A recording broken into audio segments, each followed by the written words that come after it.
Please subscribe the channel. के पास जरूर आऊंगा और आज वो वादा पूरा किया गुरुजी आपने। आपका बहुत बहुत स्वागत है आज हमारे इस पॉडकास्ट में। धन्यवाद। हम धन्य हो गए हैं। पावन कर दिया आपने हमारा पॉडकास्ट। और मैं सच कहूं, हम आपके इतने वीडियोस देखते हैं क्योंकि ज्ञान, आई थिंक आज ना इंटरनेट पर हर जगह ज्ञान मिलता है, लेकिन ज्ञान के साथ एक मनोरंजन, एक थोड़ा लाइटली, एक किसी को मजाक में समझाना, वो जो आपका अदा है ना, वो उसके हम एकदम बहुत बड़े फैन हो गए। मतलब मेरे घर में लड़ाई हो गई अभी, मेरी नैनी आई बच्चे के साथ, दूसरी वाली थी मुझे भी जाना है, मेरे बाबा जी को मिलना है, मेरे बहुत सारे सवाल है। मैंने बोला कोई बात नहीं, अगली बार हम उनको घर लेके आएंगे और फिर आप जितने मर्जी सवाल पूछ लेना। आज सच में बड़ी खुशी हो रही है और एक सवाल नहीं मन में आ रहा कि मैं आपसे क्या पूछूं। लेकिन मेरे बहुत सवाल है क्योंकि मैं सर आपको बहुत सालों से दिख रहा हूं और जो आप स्पॉन्टेनिटी जो होता है ना कि एकदम तुरंत ही जवाब दे देना, वो मेरे को बहुत कमाल है। तो क्यों ना सर वहां से शुरू करें कि आपकी शुरुआत कहां से हुई? बचपन से ही हम गांव में पूजा करते थे मंदिर की, और गाय चराना, गाय की सेवा करना खेतों में जाके, तो ये बचपन से था। गांव में लोगों के साथ, बूढ़ों के साथ मैं दोस्ती ना हमेशा बूढ़ों के साथ करता था। मैं दोस्ती बराबर के लोगों के साथ नहीं करता था। अच्छा।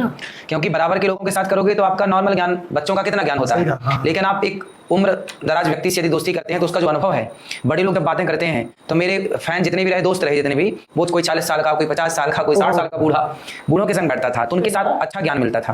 तो वो ज्ञान मैंने कम समय में उनसे ज्यादा सीखा। बराबर के लोगों की संगति करोगे तो क्या सीखोगे? उसको भी उतना ही पता होगा जितना आपको। हाँ, तो ज्यादा लोगों से, बड़े लोगों से, जो सफल लोग हैं, तो मैं सफल लोगों के साथ बैठता था। क्या बात है, कितनी अच्छी बात है। जैसे बचपन में हम अपने बच्चे को दादा नानी दादी के पास वो बड़ी बड़ी चीजें समझाते हैं। इसलिए बच्चों को दादा चाहिए, दादी, क्योंकि देखिए एक उस कम उम्र में ज्यादा बड़े लोगों का ज्ञान जब मिलता है तो वो व्यक्ति सफल हुए बिना रह नहीं सकता। देखिए एक छोटी सी कहानी मैं आपको सुनाऊं। एक गांव में आग लगी, एक गांव में लगी आग, तो सारे लोग गए भाग, पर जब सारे लोग भागे तो दो लोग नहीं भाग सके। एक था अंधा, एक था लंगड़ा। अब अंधा जाए तो कहां जाए? जहां जाए वो आग की तरफ ही भागे, और लंगड़ा चाहे भागना तो भागे कैसे? तो सारे लोग भाग गए, पर उस जलती आग में दो लोग मजबूर हो गए जलने के लिए, जिंदा जल के मरने के लिए। संयोग क्या होगा? दोनों मिल गए, अंधा और लंगड़ा। दोनों बोले कि यदि हम एक दूसरे की मदद करें तो हम दोनों बच सकते हैं। तो अंधे ने कहा कि भाई मेरे पास आंख नहीं है और पांव तो है, पर लंगड़ा तो एक काम कर, तू मेरे कंधे पे आके बैठ जा। तो अंधे ने लंगड़े को अपने कंधे पे बिठाया और दोनों ही पार हो गए। अब इसको जीवन में समझना है कि अंधी होती है जवानी और लंगड़ा होता है बुढ़ापा। यदि हम जवानी में बूढ़े को अपने कंधे पे बिठा लें, मींस जवानी तो अंधी, हम तो डिसीजन ले ही नहीं पाते। जवान लोग निर्णय कहाँ ले पाते हैं? जवानी में डिसीजन नहीं होता, क्योंकि अनुभव नहीं होता।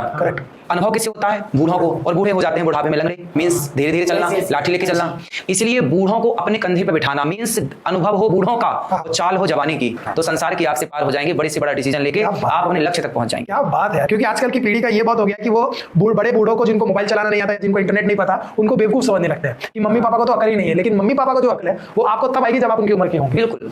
सोशल मीडिया का ज्ञान, इंटरनेट का ज्ञान हो जाना अलग विषय है, लेकिन रियल जिंदगी का ज्ञान होना। आज देखिए बड़े बड़े डॉक्टर हैं, बड़े बड़े जज हैं, बड़े बड़े एडवोकेट हैं, बड़े बड़े इंजीनियर हैं, आर्किटेक्ट हैं, इतनी बड़ी पढ़ी लिखी समाज है, लेकिन बड़ा सुंदर व्यापार तो कर पा रहे हैं, बड़ा सुंदर बिजनेस तो कर पा रहे हैं, बढ़िया डिजाइन तो बना पा रहे हैं, अच्छी अच्छी बिल्डिंगें तो बना पा रहे हैं, लेकिन वही लोग अपना परिवार नहीं चला पा रहे हैं, अपनी पत्नी को खुश नहीं रख पा रहे हैं, अपने बच्चों को सही रास्ता नहीं दिखा पा रहे हैं। एक छोटा उदाहरण मैं हमेशा देता हूं बिल गेट्स का। बिल गेट्स जैसा सफल व्यापारी धरती पर कौन होगा? सफल बिजनेसमैन कौन होगा? उसने व्यापार चलाना तो सीख लिया, पर परिवार चलाना नहीं सीख पाया। इसलिए 27 सालों के बाद बिल गेट्स की पत्नी ने तलाक ले ली। मेरे को ना देख नहीं, पर सही कहा कि परिवार चलाना अलग है और व्यापार चला। आज के जमाने में पैसे के पीछे तो भाग रहे हैं सब लोग, और सक्सेस ही पैसे से तोलते हैं। हाँ, पैसा है तो सक्सेसफुल है। जबकि सक्सेसफुल की पहचान पैसा होना चाहिए, पैसा बुरा नहीं है, लेकिन पैसे से अधिक महत्व है परिवार का। एक तराजू में आपका परिवार है और एक तराजू में व्यापार है। चुनने का अवसर मिले तो किसे चुनोगे? उदाहरण देखिएगा, जब भारत पाकिस्तान का बंटवारा हुआ तो रातों रात आपको घर खाली करना था 2 घंटे के अंदर। सही कहा। उस समय लोग पैसा लेकर नहीं भागे, रजिस्ट्री के कागजात लेके नहीं भागे, सोना चांदी लेके नहीं भागे, बच्चों को, परिवार को लेके भागे। जब आपको भागने का मौका मिलेगा तो आप सोना चांदी लेके ना भागोगे, प्रॉपर्टी के कागज लेके ना भागोगे, आप उस समय परिवार लेके चलोगे। क्योंकि ये समझना चाहिए कि परिवार सबसे ऊपर है। व्यापार पैसा आएगा, कहां जाएगा? परिवार खुश है, पत्नी प्रसन्न, बेटा खुश, माँ बाप खुश, तो आएगा। सही कहा। गुरुजी, एक उम्र में आपको परिवार की अहमियत पता लगती है। जब जैसे अब मैं एक एज में आया, मेरे घर बेटा हुआ, मुझे अपने माँ बाप से बड़ा प्यार हो गया। मुझे मैं ऐसा लगा कि यार मेरे माँ बाप मुझे कितना प्यार करते होंगे, क्योंकि मैं उसको इतना करता हूं। बिल्कुल। लेकिन ये सोच मेरी 18, 17, 16 तक नहीं थी नहीं। और तब मुझे परिवार में मजा ही नहीं आता था। परिवार अगर घूमने जाए तो यंग बच्चे जाते नहीं है, उनको माँ बाप के साथ मजा नहीं आता, उनको अपने फ्रेंड्स के साथ मजा नहीं आता। तो वो जो जेंजी है